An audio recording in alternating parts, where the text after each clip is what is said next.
When you're land-based, parking your car in a parking lot is not something you have to think about. You know that you're not going to put it across 5 parking spaces and you're not going to park so that the person next to you can't get out.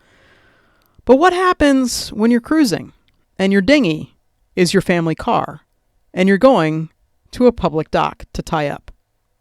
There are actually a couple things you want to keep in mind. Hi, I'm Nika Waters and welcome to the Boat Galley Podcast. I'm talking about a couple of really key points to dinghy etiquette when you're tying up at a public dock. Today's episode of the Boat Galley Podcast is sponsored by Seaworthy Goods, creator and maker of port visor rain shields. These keep rain out and let breeze in. Life is too short to be uncomfortable on board, so don't be. You can keep your ports open with these easy to install and durable visors. Check seaworthygoods.com to learn more. That's SEAWORTHYGOODS.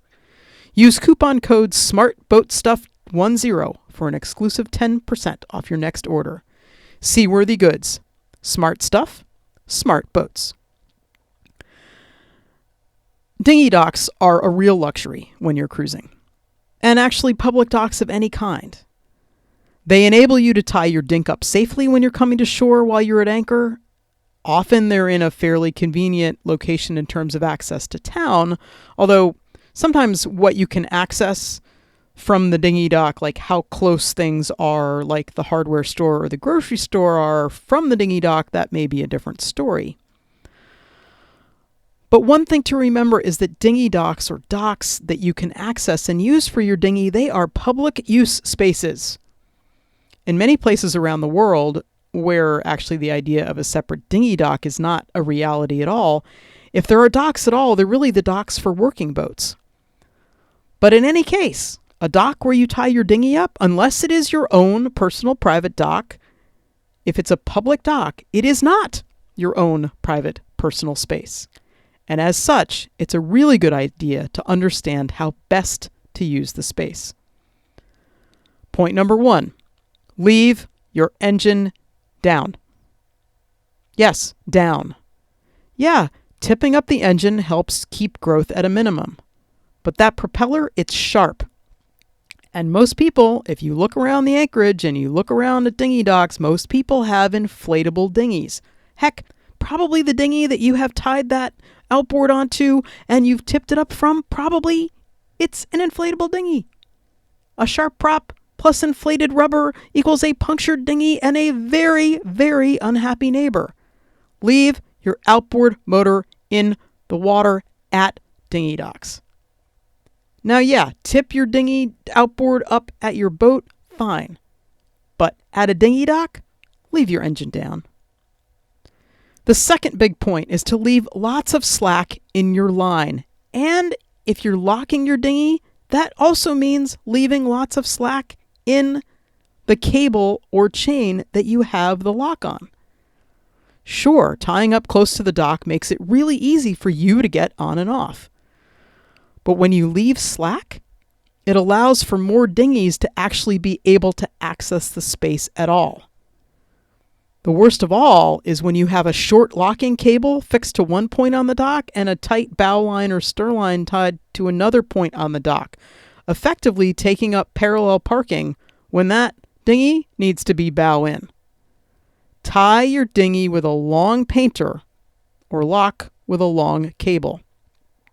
In many places, we wind up deploying a stern dinghy anchor to help keep our dinghy far away from the dock. It's generally very easy to pull ourselves in with the dock line, with the cable that we have with a lock on the end of it, and be able to access our dinghy very, very, very easily. Those are the two big things that I see people doing, probably because they don't know any better. But definitely leave your engine down and leave lots of slack in your painter, in however you have it affixed to the dock. There might be times when the dinghy dock is so crowded that there are layers of dinghies and you actually can't get close enough to do anything without stepping onto and over other dinghies. Be careful when you're stepping on other people's boats. Be mindful of what might be on the bottom of your feet. Try not to leave marks. Don't step on stuff that you know is going to break. So be a good neighbor when you are tying up at a dinghy dock. As cruisers, we definitely need to be mindful of how our decisions affect other people. And understanding why it's a good idea to do things like leaving your engine down and leaving a long painter at the dinghy dock, and being mindful if you have to step on somebody else's dinghy, it might help with that mindfulness and understanding what goes into the whole thing. And I will reiterate that when you're cruising, you're visiting. You're a visitor in the places you're going to. And that makes it even more important for us to be good citizens and good neighbors, whether it's at the next state over or the next country down.